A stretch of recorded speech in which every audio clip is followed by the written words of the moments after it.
All right, part number 3.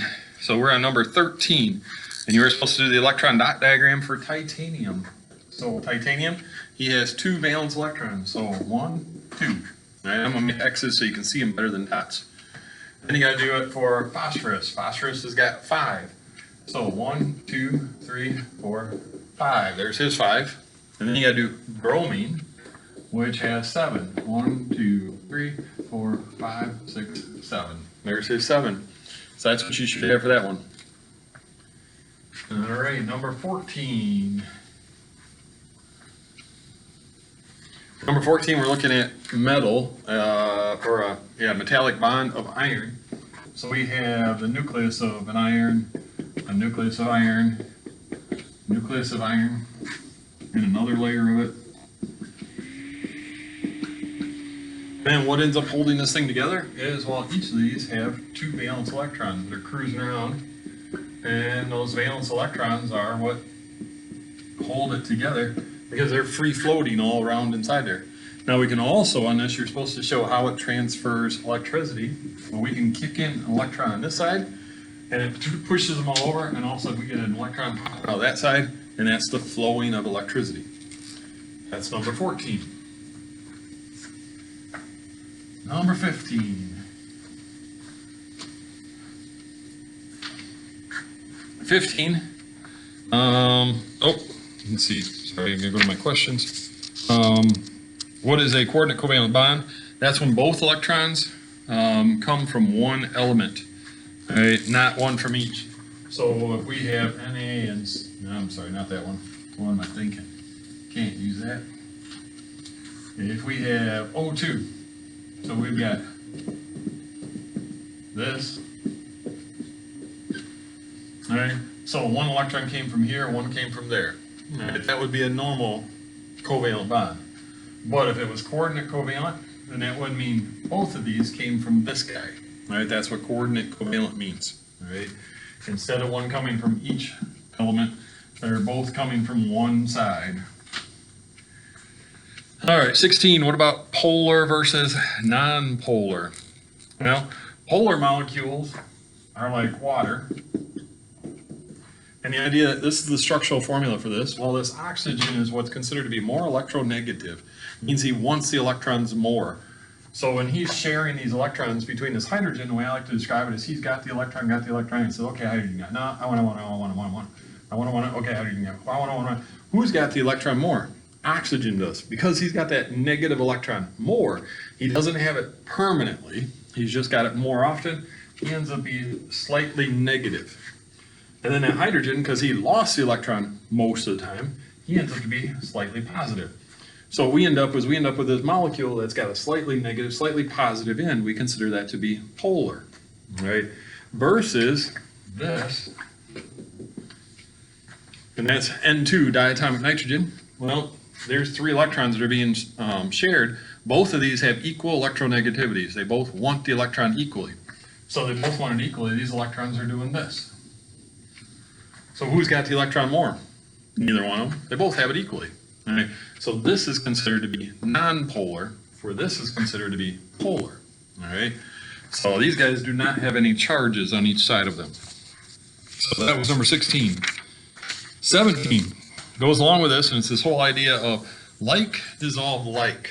Well, polar things like this, water, he will dissolve things that are similar to him, other things that are polar, or things that are ionic because they have charges. And because they have definite charges, they will dissolve it. If you think about what's something that's ionic, table salt. So table salt will dissolve in water because it's ionic and it's attracted to these positive and negative charges. So salt will dissolve in water really easily. But then you got non-polar. Well, like dissolves like. Non-polar things will dissolve non-polar things, okay? Such as oil and gasoline. Oil and gasoline are both non-polar. All right, so you can get oil to dissolve in gasoline, kind of like making chainsaw gas. You have to put oil inside the gasoline, and it'll dissolve right off the bat. What happens if you take water and oil and mix them together? They stay separate, and they won't mix together. Okay? So it doesn't end up mixing together. All right. That was number 17. Number 18 goes along with this idea. And that is the whole idea of the soap molecule.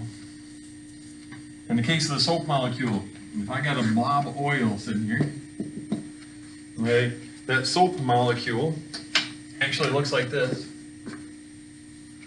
And it has a non-polar head and a polar tail, right? And it's very uniquely in how it's put together, which we talked about in class.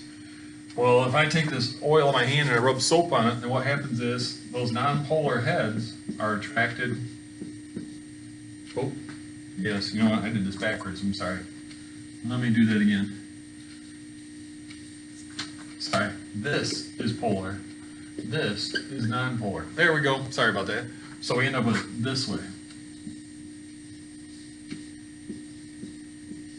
So the non-polar tail, excuse me, is attracted to the non-polarness of the oil.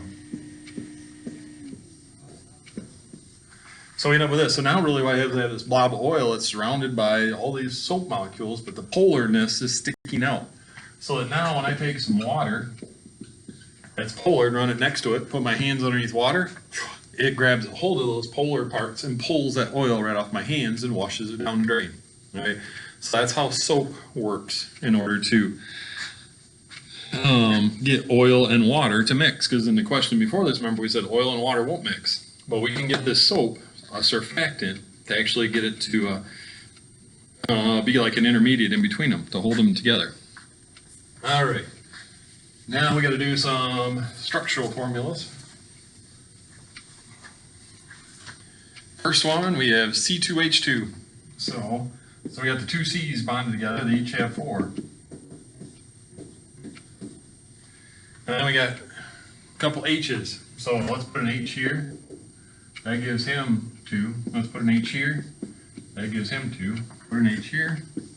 Gives him 2. And put an H here, and that gives him 2. So all my H's are good. Remember, H has got to have 2, so they're all set. Now let's look at this carbon here. He has, oops, shoot, I missed this. Gotta go up a little higher. There we go. So this carbon's got 1, 2, 3, 4, 5, 6, 7. Ooh, that's not enough. And this other carbon, he has 1, 2, 3, 4, 5, 6, 7. Oh, so let's pull this in here, pull this in there. Now we've done that, now I've got 1, 2, 3, 4, 5, 6, 7, 8, and the other one, 1, 2, 3, 4, 5, 6, 7, 8. So there it is. What it is, it's actually a double bonded carbon in the center with hydrogens off to the side. So it looks like this. Like that. All right, next one is O2.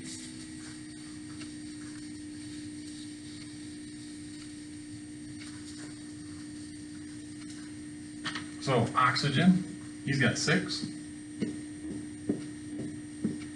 And then there's another oxygen, he's also got 6.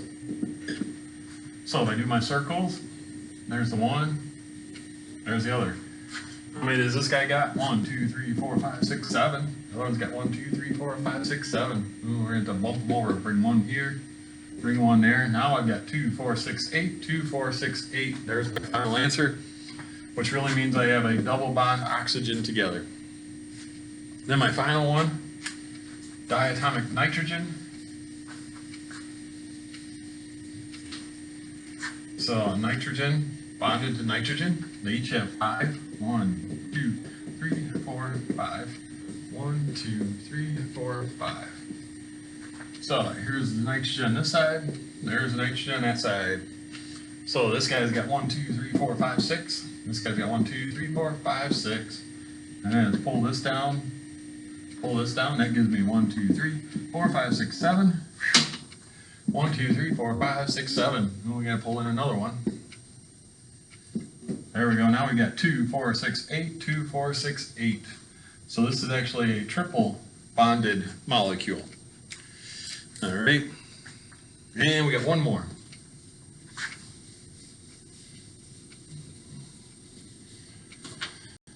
All right. Carbon selenide. Isolenide. So the one that's got the least number, that's in the middle, that's my carbon. He's got 4. Then we got a selenium on each side, they got 6. And a selenium over here. There goes my lights again.